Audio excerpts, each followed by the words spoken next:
Knowledge is a very dangerous thing when you're trying to hold people down into a mind prison, you're trying to manipulate them, you're trying to control them. And so people like Kredo Mutwa, who have the knowledge to rewrite history and therefore rewrite the present, they are very dangerous people to those that wish to control and suppress. Because this is the knowledge that only initiates normally get. But as Kredo says, the world needs to know this. They operate in what I call the gray area of human existence, that side of our lives which we don't want to acknowledge the existence of. We are told that the Chitauri eat energy which is generated when hundreds of human minds or one human mind starts thinking at certain levels. These creatures are harvesting us. Knowledge has always been the sharpest blade, not the kind locked in libraries or stamped with the approval of institutions, but the living knowledge that passes from elder to initiate, from whisper to whisper in the dark, the kind that unmasks illusions and reveals the invisible chains around us. Those who seek to rule humanity have always feared this kind of knowledge. They know it can break the prison of the mind. That is why they hide it, distort it, and bury it under layers of lies. But there are always guardians, keepers of truths too dangerous for kings, priests, or governments to allow. One of them was Kredo Mutwa. Born in 1921 in South Africa, his very name meant the one who awakens the people. He was not a scholar of the West, nor a man seeking fame. He was a Sanusi, a Zulu shaman, healer, and custodian of Africa's oldest secrets. From childhood, he was chosen by his grandfather to inherit a lineage of sacred knowledge, the mysteries of the body, the soul, the earth, and the stars. In Africa, wisdom was never written in books. It was carried in memory, guarded in silence, revealed only to those who were ready to bear its weight. Mutwa was one of the chosen, and for decades he kept his oath of silence. But eventually he saw what was happening to humanity, the deepening amnesia, the growing manipulation, the prison of lies, and he decided that silence was no longer an option. He spoke. He revealed stories that had been hidden for millennia, stories of sky gods who reshaped humanity, of forces that fed not on food but on human energy, fear, and division. To the world they sounded like myths, but to those who listened closely, they carried the ring of something far more unsettling. Kredo Mutwa had opened the door, and once opened, it could never be shut again. Among the many truths passed down to Kredo Mutwa, one stood above the rest. A story so strange it could be dismissed as myth, yet so consistent across cultures that it demanded attention. He spoke of the Chitauri, the children of the serpent, reptilian beings who descended from the sky in ships of fire and thunder. To many they were gods, but to Mutwa they were deceivers, architects of humanity's fall. Before their arrival, humanity was whole. We were not divided into man and woman. Each being was complete, self-sufficient, and deeply connected to the earth and the cosmos. There was no hunger for union, no ache of desire, no dependency on another. Communication was pure, thought to thought, image to image, mind to mind. In that unity there was no deception, no misunderstanding, no lie. But when the Chitauri came, everything changed. They split the human into two sexes, sowing longing, jealousy, and rivalry. What was once wholeness became division, and then they gave us spoken language. At first it seemed a gift, but Mutwa warned it was a weapon. Where mind-to-mind communion once allowed perfect clarity, words created distortion. With them came misinterpretation, manipulation, and the fog of lies. The Chitauri crowned kings and priests, imposing hierarchies where none had existed. They demanded obedience, worship, and submission to external authority. They severed humanity's direct connection with the divine and replaced it with chains of command. Religions, symbols of power, rulers who claimed to speak for the gods. Mutwa said this was the true end of the Golden Age. Humanity fell under a great enchantment, a spell that persists to this day. a spell of division, of hierarchy, of conflict. And the deepest horror of all was not only spiritual enslavement, but literal bondage. The elders told of ancestors forced into mines, digging for minerals demanded by their new masters. It is a story that resonates far beyond Africa. The Sumerians spoke of the Anunnaki, who created humans to labor for them. The Bible tells of Babel, where one language was broken into many, different names, different masks, but always the same pattern. What if these were not myths? What if they were fragments of a forgotten history? A history in which humanity was reshaped, divided and enslaved by beings who never left. But Kredo Mutwa's revelations did not end with ancient history. He warned that the Chitauri never truly left. They did not vanish into myth. They adapted, hiding in the shadows of power, embedding themselves within human bloodlines and continuing their agenda through kings, queens, priests, and now, modern elites. According to Mutwa, these reptilian entities were not satisfied with control over our labor. They sought something far more valuable: our energy. Human consciousness, he said, generates a power unlike any other, and when we fall into states of fear, anger, despair, or division, that energy becomes food. The Chitauri, like predators cloaked in the unseen, harvest what we feel. This is not an isolated African legend. Across the world, echoes of the same story emerge. The Gnostics spoke of archons, cosmic parasites that kept humanity trapped in illusion. Modern mystics like Robert Monroe described Lush, an emotional energy harvested from human suffering. Even ancient Hindu and Islamic texts speak of beings that thrive on discord, fear, and chaos. Different names, different cultures, but always the same chilling theme: unseen forces feeding on the human soul. Mutwa described it as a mental spell, a prison of perception. By dividing us, the Chitauri ensured we would fight each other instead of awakening to who we truly are. They gave us hierarchy, so we bowed before false authorities. They gave us languages, so words could confuse and deceive. They gave us division, so unity, our greatest strength, was forgotten. And if their manipulation began with minds and kingdoms, it has evolved with time. From ancient temples to royal thrones, from religions to empires, from mass media to today's social networks. The method is always the same: keep humanity distracted, divided, and disempowered. What if the wars we fight, the fears we chase, the endless chaos flooding our screens are not accidents, but part of a design? What if every crisis is fuel, every division a harvest, every ounce of suffering a feast for forces that remain hidden? What was warning was clear.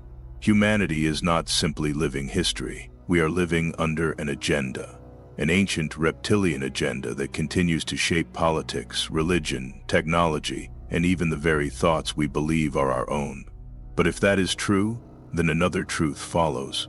Once you see the prison, you can begin to escape it, and that is what they fear most. Kredo Mutwa's story might sound like the unique vision of one African shaman, but when you step back, a disturbing pattern begins to appear across the entire world.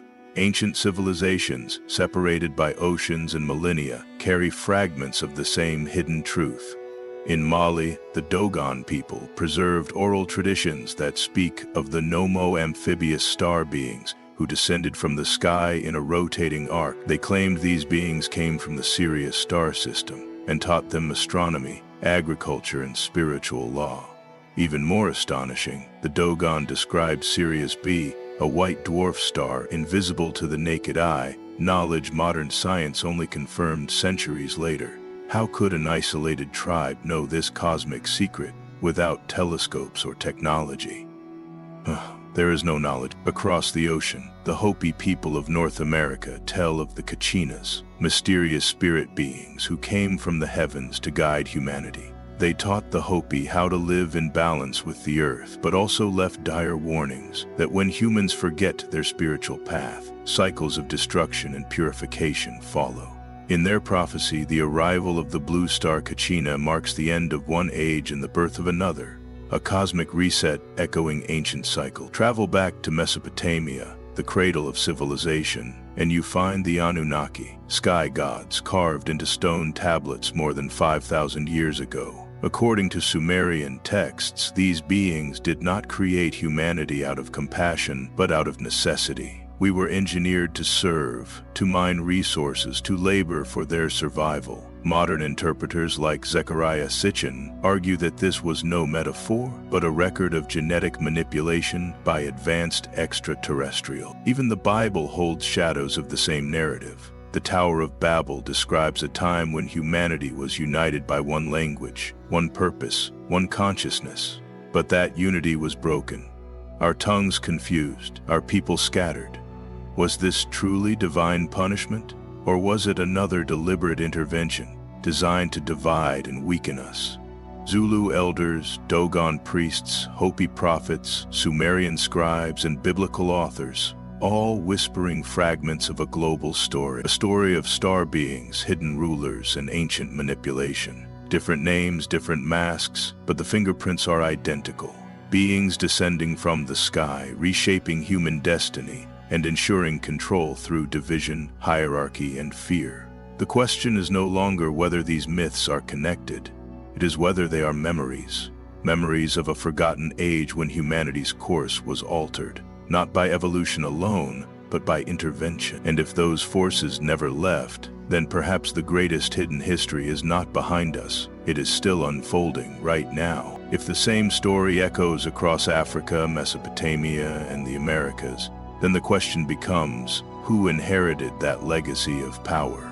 David Icke and other controversial researchers suggest that the reptilian controllers never disappeared. They withdrew from open rule, embedding their presence through bloodlines, dynasties, royal houses, and ruling elites that carefully preserved their lineage, passing power from pharaohs to emperors, from monarchs to presidents, from kings and queens to bankers and media moguls.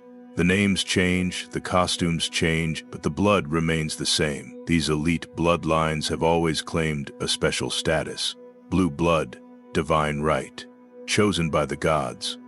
But what if this was not just symbolic? What if it was literal? Genetic inheritance tied to the same forces that once reshaped humanity. Control today does not look like it did in the ancient world. It no longer needs crowns, swords, or thunderbolts from the sky. Instead, it is maintained through more subtle tools: psychological warfare, social engineering, and perception management. In the 20th century, mass media became the new temple. Newspapers, radio, cinema, and television shaped entire worldviews. Wars could be justified, enemies manufactured, economies manipulated, all with a headline or a broadcast. Fear became governance. But in the 21st century, a far more potent tool emerged: social media.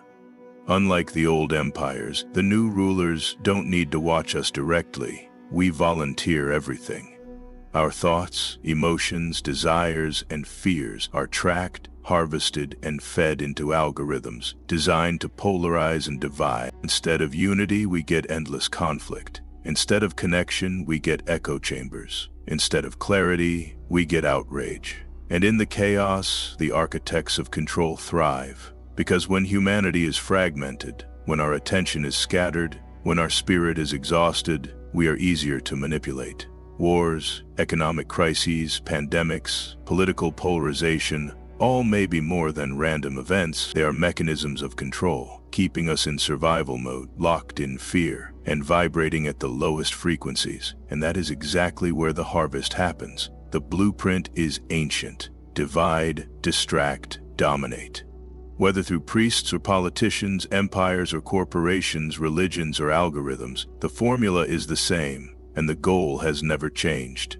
It is not about land, it is not about money. It has always been about consciousness, about keeping humanity from remembering what we truly are: sovereign beings capable of unity, awakening, and freedom. And once you see the pattern, you cannot unsee it. The pattern is clear. For millennia, humanity has been divided, distracted, and drained. But if all their effort is focused on keeping us separated and asleep, then the most powerful act of rebellion is the opposite: to awaken, to reunite, to remember who we truly are. The real war has never been for money, politics, or land. It has always been for the soul, for the seat of human consciousness, and the moment we reclaim that, their control begins to collapse. Kredo Mutwa warned that the Chitauri and those who carry their bloodlines fear only one thing: humanity recognizing its own sovereignty. Because when body, mind, and spirit align, we become whole again. And a whole being is not easily manipulated. The true rebellion begins within. Reclaim your attention because it is the currency of reality. Breathe with intention, for every breath anchors you in presence. Meditate, not as an escape, but as a return to silence, to clarity, to the spark of divinity that no system can touch. Step into nature, where the noise of algorithms falls away and the earth reminds you of the pulse you are always connected to. Nourish your body and your mind with what uplifts rather than depletes, because what you consume shapes the reality you create. And above all, choose unity over division. Every time you reject the hatred they feed you, every time you refuse to see others as enemies, every time you stand in compassion rather than fear, you weaken the very machinery of control. This is how we break the spell, not by storming their palaces, but by awakening in our own hearts, by refusing to be pawns in their game of fear, by remembering that the prison was always built on illusion, because the key has always been inside you, inside all of us. And the moment we turn inward, we find what they most desperately tried to make us forget: that we were never powerless. We are creator, we are sovereign, we are free, and that is the rebellion they cannot stop. So now you've heard the story they never wanted you to know. A story whispered across cultures, buried in myths, and guarded by shamans like Kredo Mutwa. A story of manipulation, division, and control that stretches from the dawn of civilization into the very systems that shape our lives today. But remember this: the war was never truly for land, wealth, or power. It has always been for your soul, your awareness, your connection to the divine spark within. And that is the one thing no empire, no algorithm, no hidden ruler can ever take from you, unless you surrender it. The true rebellion begins when we choose unity over division, clarity over confusion, and awakening over sleep. When we remember who we are, the spell breaks, and what they feared most becomes reality: humanity rising, whole and sovereign once again. If this message resonates with you, don't let it end here. Share it, speak about it, keep the conversation alive. And if you want to keep exploring hidden truths, ancient secrets, and the awakening of consciousness, then join us. Like this video, leave a comment with your thoughts, and subscribe to Echo Veil. Because the more we awaken together, the harder it becomes for them to silence the truth. This is Echo Veil, lifting the curtain, one story at a time.